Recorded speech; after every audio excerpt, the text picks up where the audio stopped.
Welcome to Soul Series. Hi, welcome back to my Soul Series. So excited again because I get to talk to Eckhart Tolle. Last week we spoke of the power of now. He's a preeminent spiritual leader. I think he's a prophet for our time, for the 21st century, who believes that we are here to enable the divine purpose of the universe to unfold in us. That's in the beginning of his book, The Power of Now. And he's the author of that breakout bestseller. If you don't have it, it's one of the books that should be a part of your, personal library forever. I can't even tell you how many copies I've bought for everybody. And if you were to come to my house right now and you were going to spend the night in either bedroom at my house, it doesn't matter which bedroom you would go to, you'd find a copy of The Power Now, sometimes 2 or 3, because when people leave, they like to take it with them. The Power of Now, A Guide to Spiritual Enlightenment. And he's back to discuss his latest release, A New Earth, Awakening Your Life's Purpose.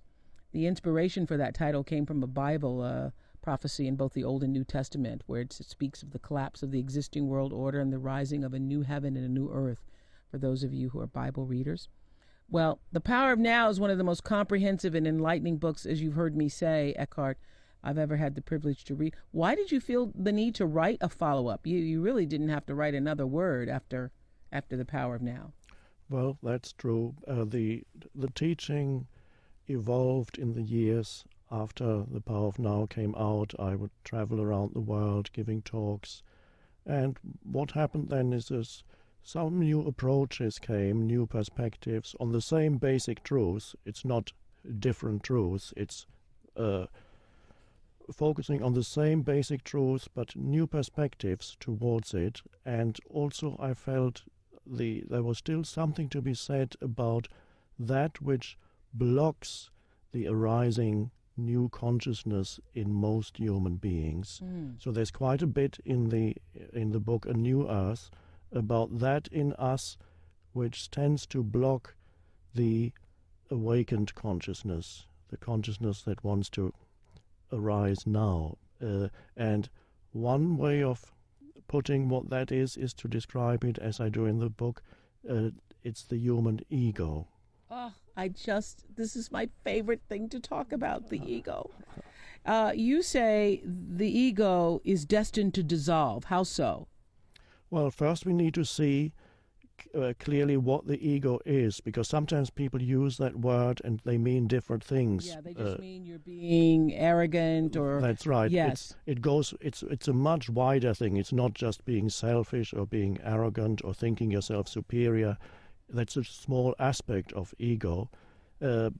Ego is basically a self-identification with the stream of thinking.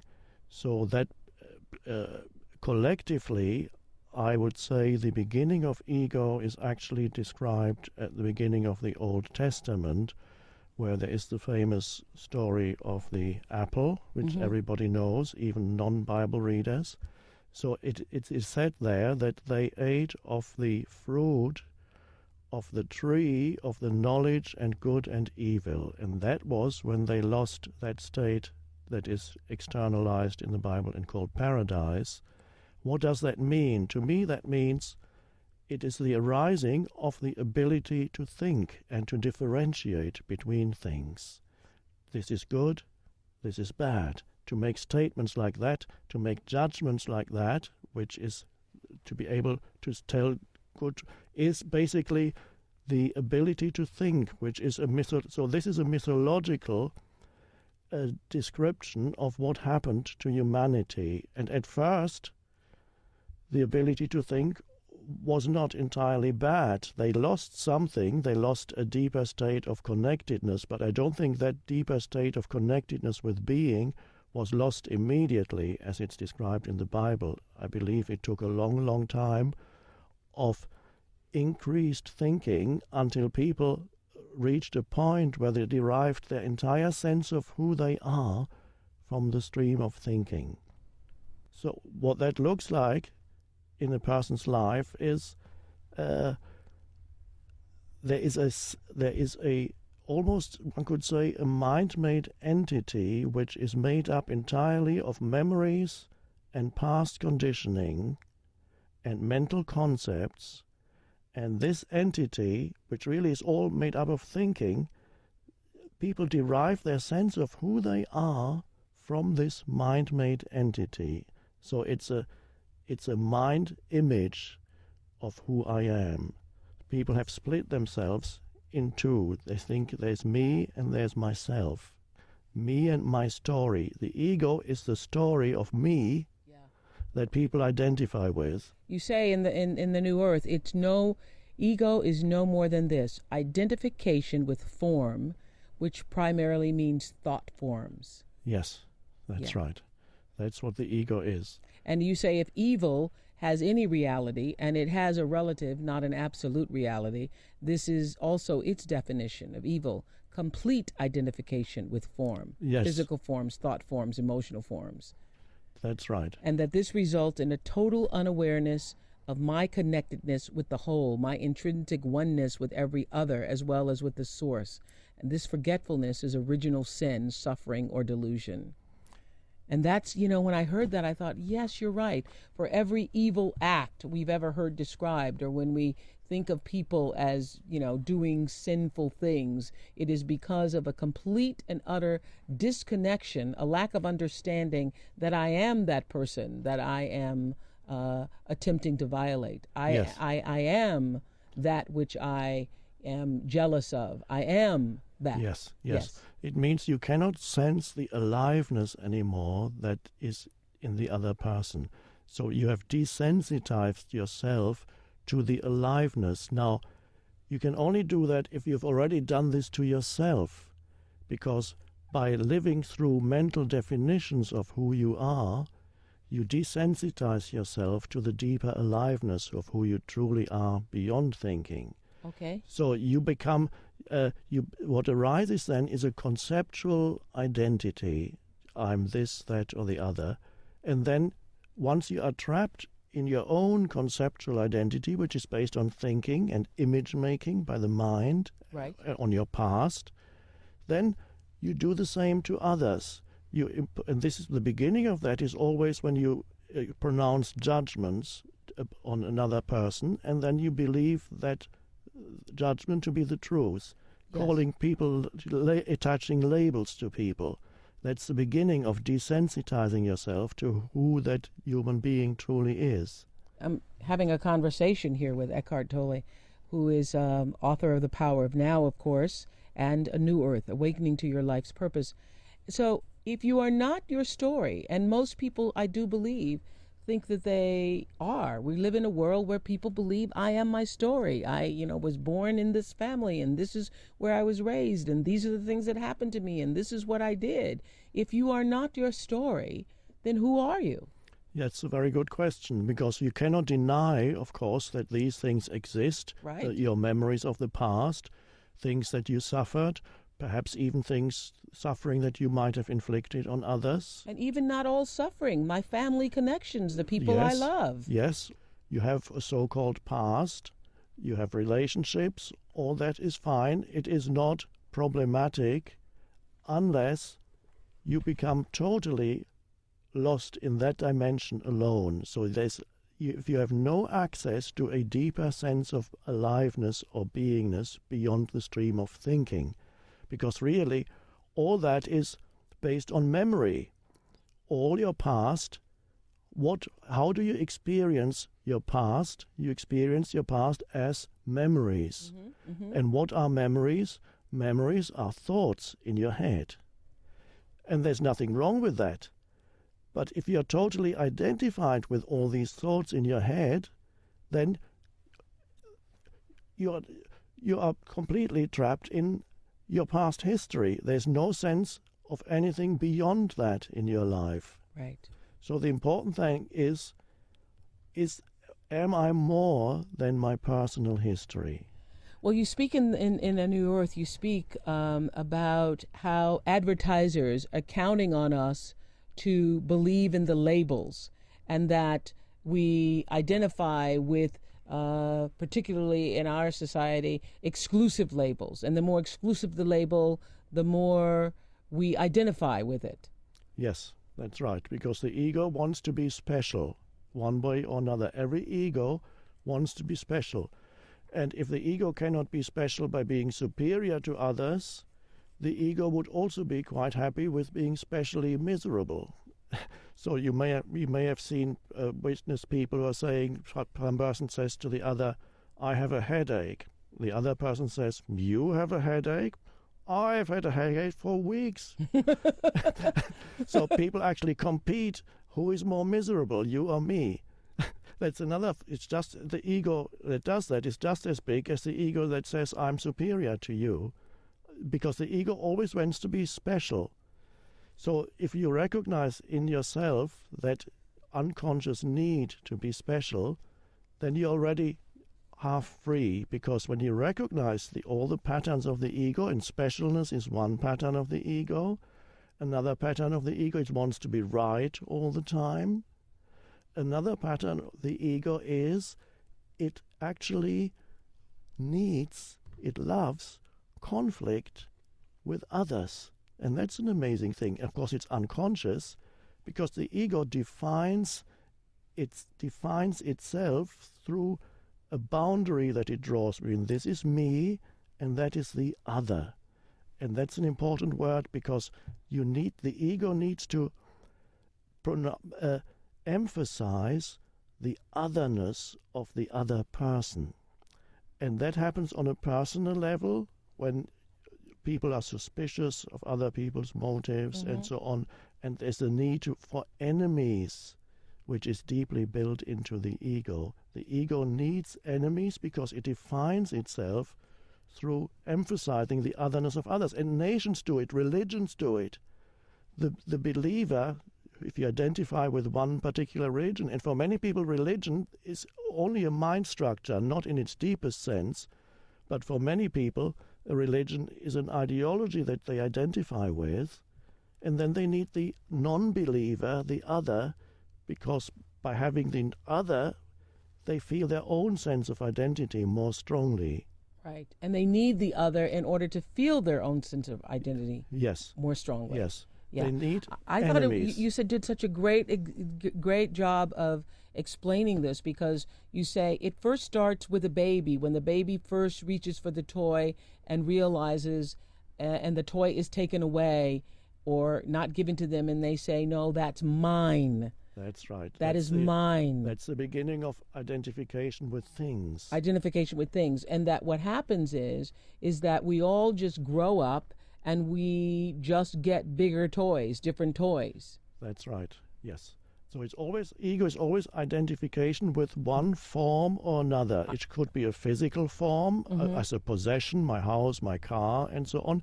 So when you identified, your sense of who you are is in that thing.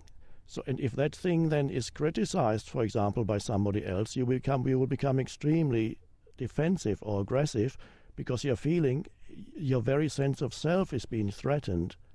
And then there are other forms of identification. For example, my opinions, mind forms. Right. People have very strong identification with their mental positions. And I am right. I am right. And that implies, of course, that somebody else has to be wrong. Right. So that I can continue to be right. But tell me this, then I'm thinking this, that, as long as we are in this dense human form, perhaps we must need the ego. Otherwise, why would we have it? Otherwise, we would have evolved out of it. We are now evolving out of it. The ego has been there for thousands of years, and as you say, the fact that it was there has been there for thousands of years means it has its place in the evolution of humanity. So I'm not saying it should never have happened. The ego had its place because it was the ability to think developed more and more, so that gradually we became so identified with thinking that we lost a deeper connectedness with life, which is described as the paradise in the beginning of the Old Testament. That deeper connectedness with life. We are now, I believe, at an evolutionary transition where many human beings, far more human beings than ever before, are able to go beyond ego into a new state of consciousness. Yes, you say that we face a very stark and daunting choice, and that is to either evolve or die. Yes. This is the point where the evolution of consciousness, the awakening of humanity is no longer a luxury, because now we've reached a point, if we don't grow out of the dysfunction of the ego, because the ego is now being amplified, the effects of this dysfunction are being amplified by technology. Right.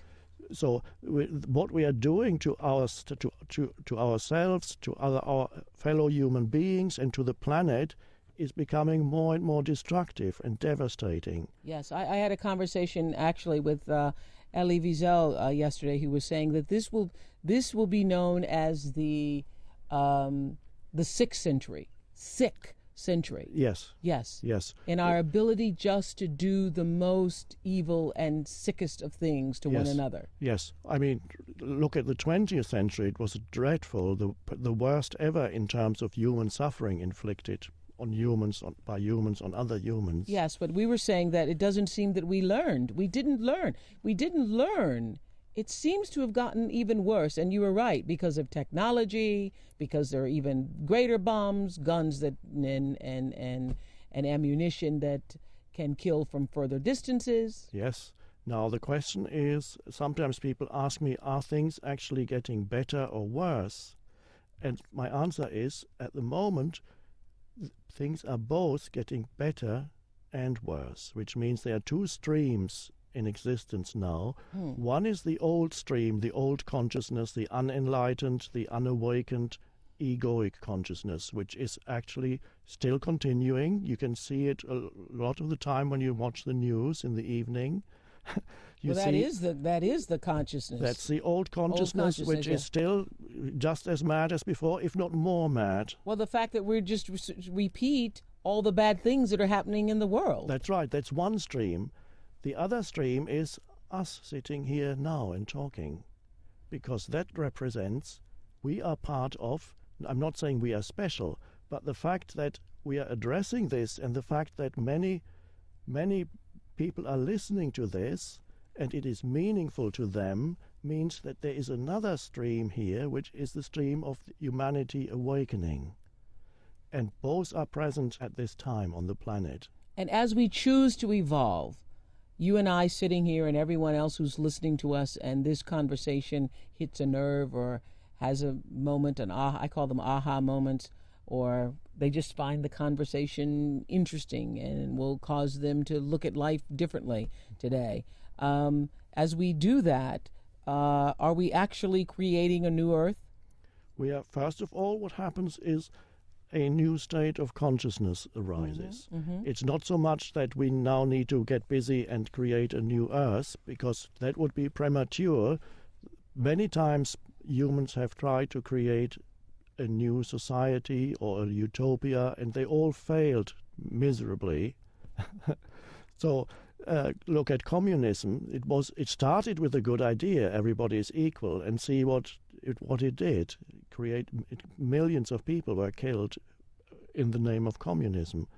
So first of all, the important thing is that we are open to the transformation of consciousness that is happening now. Out of that transformed consciousness, which in essence simply means we are no longer completely identified with thinking.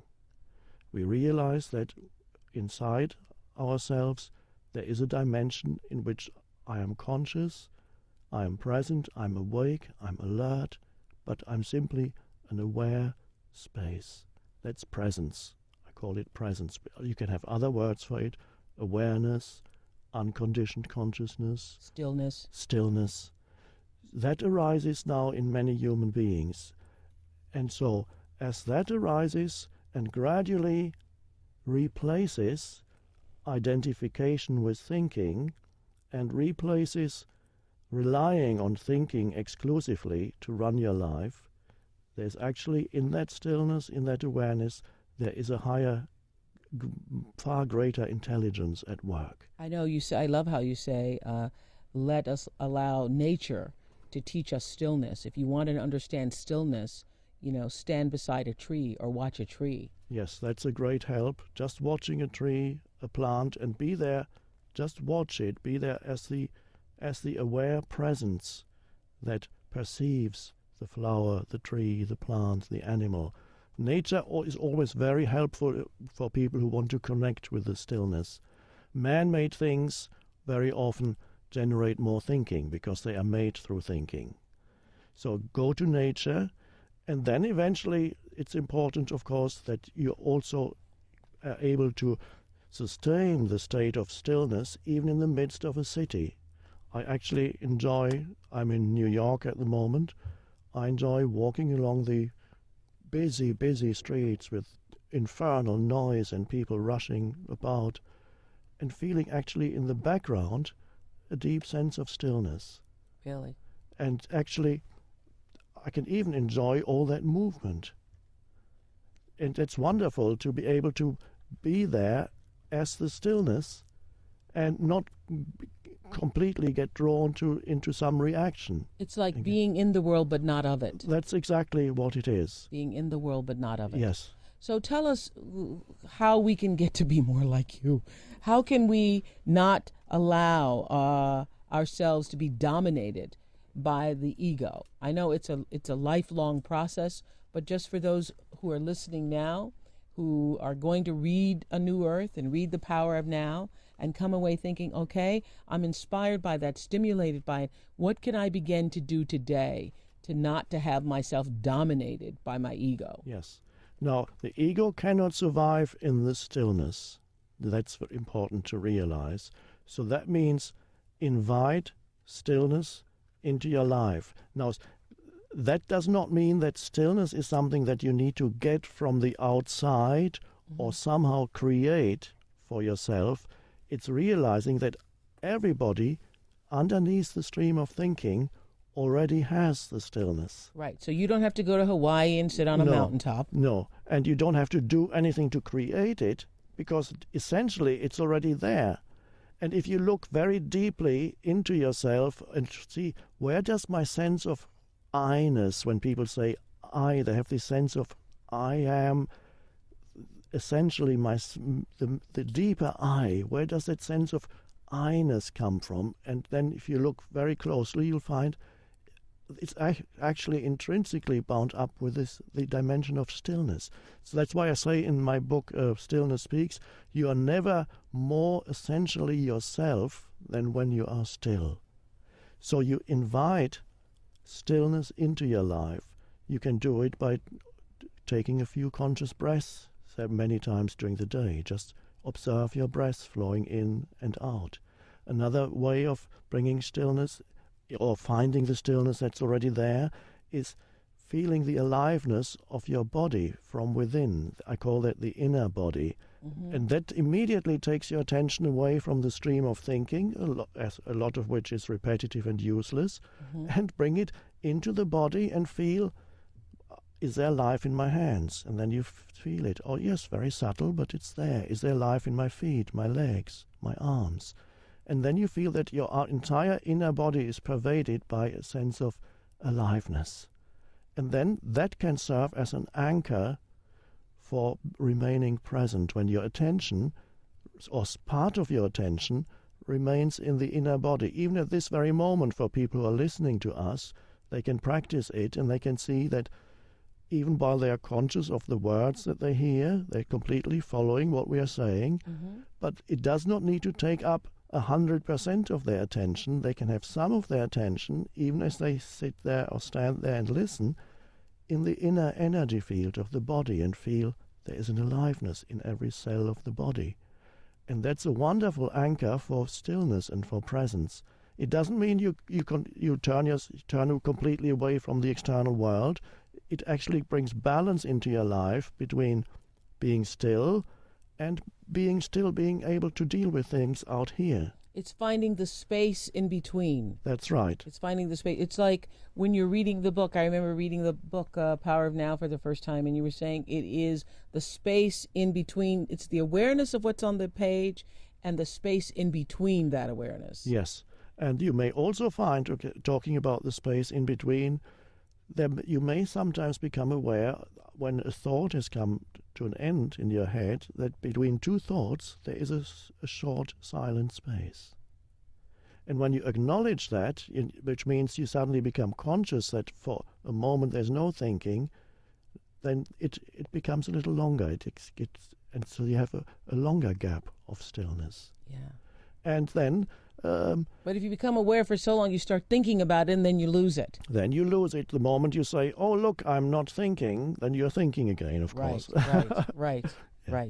Is there anyone on Earth at this time who you think is free of the domination of the ego? First of all, are you free of the domination of the ego? I'm not identified with my thinking, which means I'm free of domination of the ego. And there are many, many people right now who are going through this process. They may not yet be 100% free, but they are going through the process in which they become gradually disidentified from the stream of compulsive thinking. I'm getting letters, emails every day from all over the world of people who are telling me how their lives have changed, sometimes just by reading the book, and how they become free of identification with their mind. They are not yet totally free, which means sometimes they fall back into ego. Sometimes they fall back into obsessive thinking, compulsive thinking, addictive thinking, because for many people thinking is basically an addiction. And then suddenly they wake up again. So it's a process that many, many people are now undergoing. I cannot tell you exactly how many, but my intuition is that in the Western world, about 10% of the adult population are at the beginning stages or a bit further, some further advanced of this process. Well, I love also how you say in the book, we're talking about, the whole tone of the book is about awakening your life's purpose. A New Earth is awakening your life's purpose. And you say that there are a lot of people who realize that how spiritual you are has nothing to do with what you believe, but everything to do with your state of consciousness. Yes, and that's, again, it's the stillness that's the spiritual dimension. It's not any thought. Thought in itself is not spiritual. Right. Thought can be sometimes helpful because it can be a pointer. For example, when we say... beliefs are not spiritual. That's what I learned from you. No, because beliefs are not thoughts. No.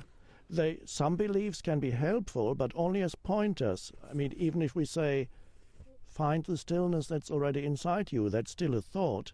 But the thought is pointing beyond itself. Well, I love what you say that at the end of the book, that the foundation for a new earth is a new heaven, the awakened consciousness. Because what did Jesus tell his disciples? That heaven is right here in the midst of you.